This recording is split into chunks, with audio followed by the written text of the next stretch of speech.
beautifully timed presentation, a build on the last topic. We are here today to talk about cutting through the noise, engaging actionable content with a powerhouse panel. My name is Nicole Van Zanten. I am representing ICUC. We are a community management agency, and we are going to introduce ourselves before we hop into questions. I will start right here.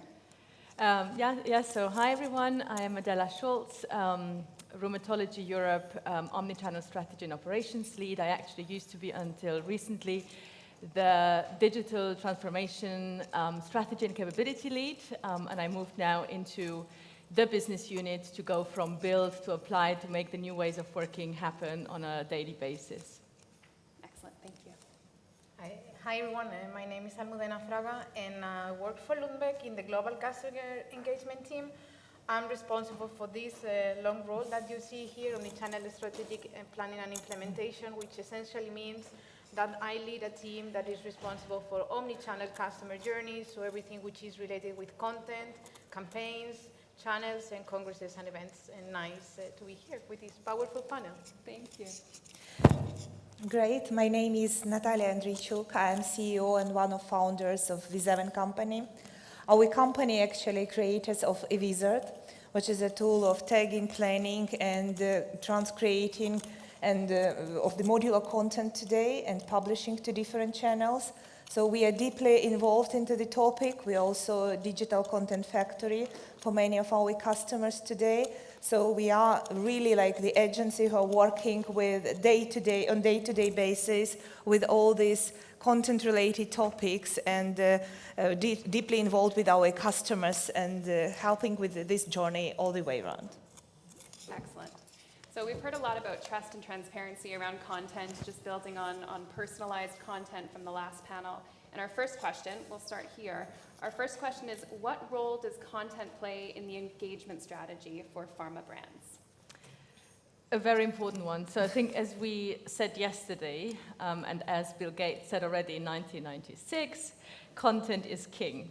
And as we heard from Michael earlier today, the real king is the King Kong, when you don't only create the right content, but you also have the effective delivery capabilities to go from idea to execution, especially when we talk about personalization, which is what we need to do, but it's not easy. And so my experience, interestingly enough, and I don't know how many of you can relate to that, but I think traditionally, for whatever weird reason, Pharma has, with their digital business transformation, focused a lot on channels. And you still hear, and I'm amazed, you still hear sometimes, well, you know, that webinar didn't work because it's a webinar, or that paid media advertising didn't work because paid media doesn't work, right? But what about the content, right? So question the content, question the packaging, right? So paid media, for example, maybe was the asset, banner, whatever packaging you put out there, was it not strong enough to be a hook? And that's the main thing here, right? That in the typical, field engagements, right? There you have the rep, the MSL that, bring sort of their smile and their stories and their human relationships. In the digital space, content stands completely on its own. So it needs to be strong. And it's a jungle, right? Because we're competing with all those consumer brands that are super strong. And so that's really the challenge that we need to master and we need to be good at. In terms of my experience, I think first of all, as an organization, we need to ask ourselves, what content do we believe and have alignment across the board that we should create? So typically, right, you have the traditional, product content that until not that long ago was sort of our main focus. You have disease awareness, more medical topics that were mostly in the past sitting with medical. Now we need to go broad, to go omnichannel. And then there's also this piece around content marketing, which other industries call content marketing. And I always give to my colleagues the example of Pampers. When I was pregnant, I used to receive newsletters from Pampers. They did not talk about their product, about Pampers, but they were talking about what, as a pregnant woman, you need to be mindful of every month. And it was good content, it was engaging, it created that very important brand relationship that is so critical for next engagement, right? It's all about reciprocity. And I think this piece is something that maybe pharma also still sort of needs to learn of. The next critical point that I would say is important is indeed, we always say it, but I'm not sure we always do it, is, who are we creating that content for? So really to spend really a lot of time before starting to create, to think, who are my customers? Who is that particular segment that I'm creating this for? What are their needs? What are their problems today? What are their jobs to be done? And then third is the delivery, so ensuring that you have an effective delivery. Exactly. Delivery is also very important, as we just listened in the Michael's speech this morning, right? So to make sure it's done smoothly, we shouldn't neglect the fact that the packaging of the content of different channels should be eliminated by the technology, because if technology isn't making an impact, it's useless. So we need to impact how much effort we're doing for packaging, for tagging the content, so it should be automated, and it is automated, but by all means. Then there was a brilliant thing about planning, so planning the content, so like how many tools do we have to do that, and how many tools do we have to connect, to connect all of the agencies, all the participators in the planning process. And then, once we are doing that, the delivery line, how we find the content which we need to copy and to place into this delivery line, and how we are publishing that to the channels. So we shouldn't think about the channels while you are starting to create the content. I have received the comment from one of our clients, like, Nataliya, we are actually at the altar. We shouldn't think how the way go through. We need to think about us, so means about content. We shouldn't go and think about channels right now. So you create the content, and this should be consumable for all the channels you have in your disposal, because your task is to lead the dialogue. You are having a dialogue because you are in audience business, so your customers are very broad and your content has so rich texture today, so you need to keep attention on them, not on the channels. So that's how technology should be today. How does it apply to your business? I mean, I cannot agree more with what you're saying. When I joined Lundbeck more than 4 years ago, one of my first tasks was, now you need to consolidate the content strategy. And I was coming from the medical device industry, so my first experience with HCPs. And I was going around in the company and speaking with the brand teams, and there was this kind of mystery around the role of the HCP. And I was like, what's wrong with these guys, right? And then at the end, I realized that they are people, and people are people, right? Like us. And they just want good experiences everywhere. So if I only keep telling my story about my brands, I'm not going to move a needle. If I don't listen to what they want to hear from us, I'm not going to move a needle. And if I keep promising things that then I don't continue, I'm not going to move a needle. So big piece of the work is to work with the brand teams and medical affairs to build a content strategy that really matches what they want to listen. And so often it's not product information, but it's information that they can apply on a daily basis in the clinical practice, very easy, very quick to access. And now I think after COVID, more than ever, because they are bombarded with information. I mean, they have a lot, and we need to be really sharp on our content offering. Maybe I have a question. Yes. It's not in the script, but so the content strategy, would you be building it, or do you work with the brand leads to transfer the right ways or best practices and they create it? We build it together. I mean, I work for a Danish company. I think I was speaking about Danish culture, which is these big tables with everyone involved, cross-functional teams, and this is the way we co-create the content. We also involve affiliates in the co-creation, because I was also mentioning, sorry for the repetition, that creating content is pain. I mean, it's a long process, it's a lot of effort, money, people, and if you don't ensure that it's going to be relevant for the local affiliates, make no sense that we keep creating this content. So this is how we do it. Yeah, and having local affiliates early on the conversation is very important, because once we have this digital content factory in action, so this means we need to understand how it will be transcreated, localized, so what will be happening. Otherwise, will be not only painful but also expensive and not in time. So we have to take care about that as well. This is not just the words. This is a very instrumental critical to have everyone aligned on the earliest phase of this co-planning, co-development of the content. We're kind of diving into the second question here, which is, what are your biggest challenges in optimizing your content offerings? And on behalf of your businesses, what are you doing to help solve that? Start here, if that's okay. Yeah, so I have more or less totally outlined solutions on the different challenges. Yeah. So the first one, which is by far the biggest one, is approvals. Approval processes. And I think we need to recognize that it's obviously a very long journey, right, from pharma, going from an environment where campaigns were done once a year or once every 6 months, transferring that to the agility that we need nowadays. And it's going back a little bit to the panel discussion that we had yesterday, trying to solve new problems with old ways of working and mindsets, and tool set is not always working. So I'm very keen on, if anybody in the panel has ideas here, we're exploring, so it's a real journey, right? But we're exploring with moving, to a more sort of intent-based approval process. Obviously the modular content and the fact that, you approve one asset, sort of the full process, and then you have a lighter approval process for derivatives of that asset. So those are different explorations, but it's still a very, very tough one that is sometimes killing things because you want to be agile, you have those insights, you want to bring content to the market very fast, but you're stuck in approval rounds. So maybe, I don't know, if before I go to the next challenge, maybe we can discuss that one.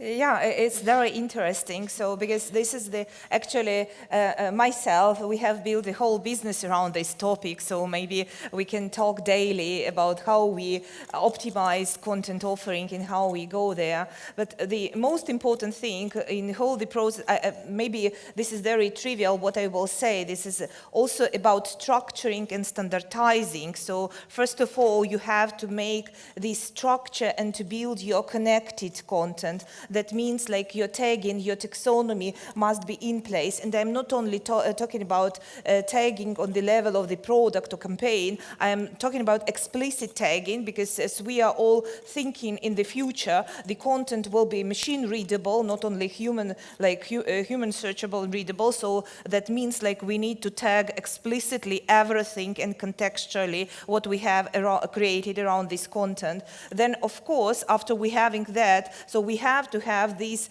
structure of the files which we are creating, so to make sure it's really can be reused in every new channel. We shouldn't think channels, and if even somebody has a crazy idea to use some new social media, so we shouldn't think that we need to create the new format of the content anymore. So this is why technologies are picking up today. So we are not thinking about these things anymore. We are structuring our content, we are tagging it, we are making sure we can make a copy from the digital asset management tool, and we can transcreate it and localize seamlessly across as many markets as we want. And then every market make their own decisions on their campaigns, what they plan, where they publish that, what kind of the channel they are using, and what kind of the insight they want to receive. Because the main thing what technology should do in this offering process is to deliver this seamless experience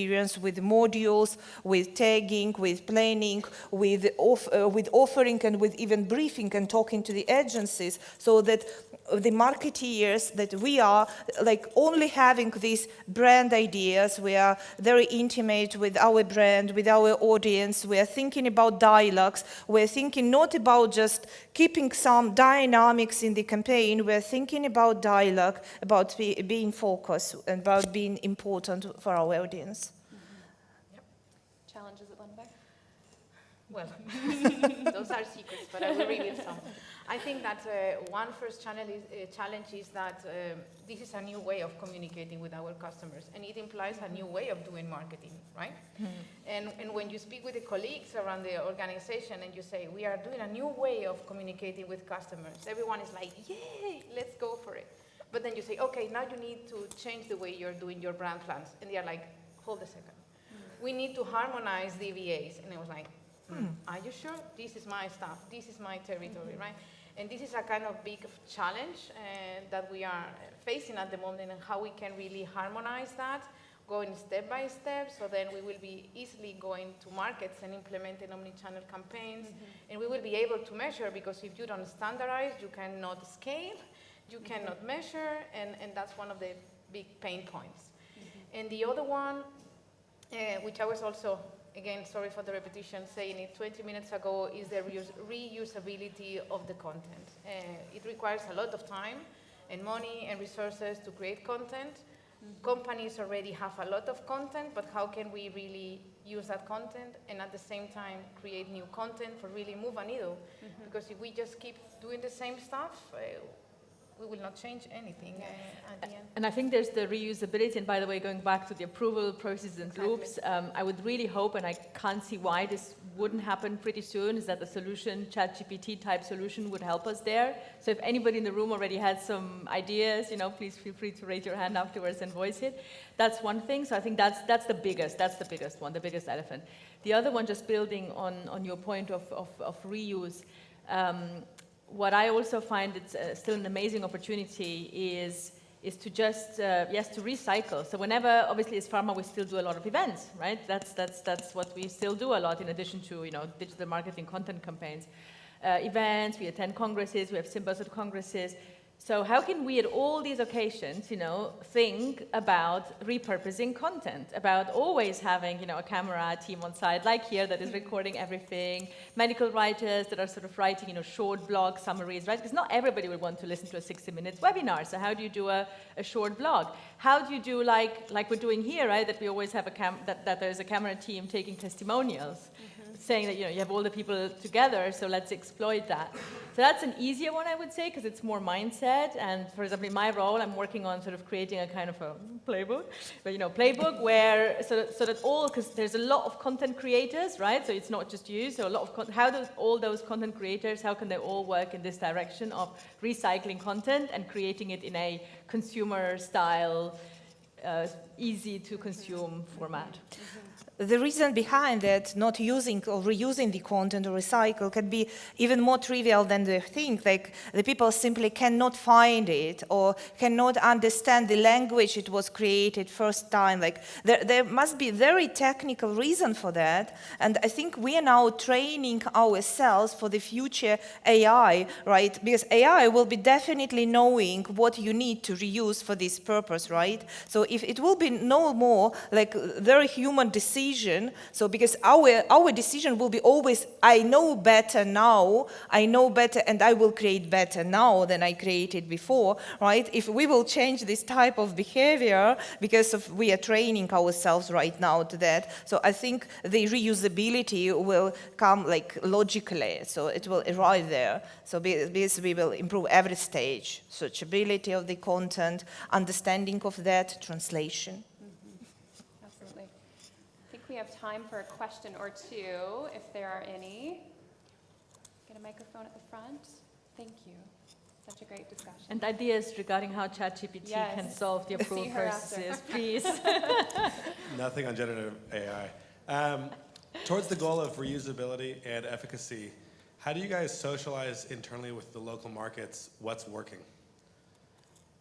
So of all the modules that you have, is there, how do you socialize what's working so they can prioritize reusing some of that stuff?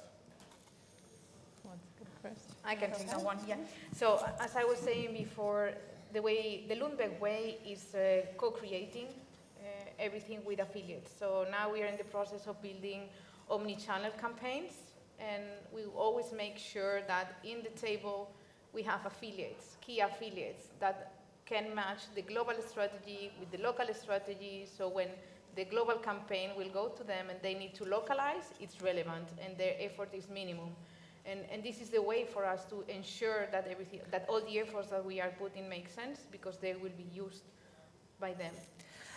I have much, like a little bit to build on that. So maybe much extreme experience. So like the sharing of the success is also a pain, right? So we have been creating such a project which we called ICUC. So where the, like that was the avatar of the Omnichannel that time expert who was answering the questions which we have been recorded preliminary, like what is working. So like the questions which are from the markets usually arrive to the agency, right? And you can answer to one person, but you cannot answer to 10,000 people in the row. So we created this human-like experience in this kiosk where these questions was answered by, like in a human way, because you can't also guarantee that a human will be sitting over there 24/7 and answering the questions. So we have created that extreme experience. So it has pushed a little bit more further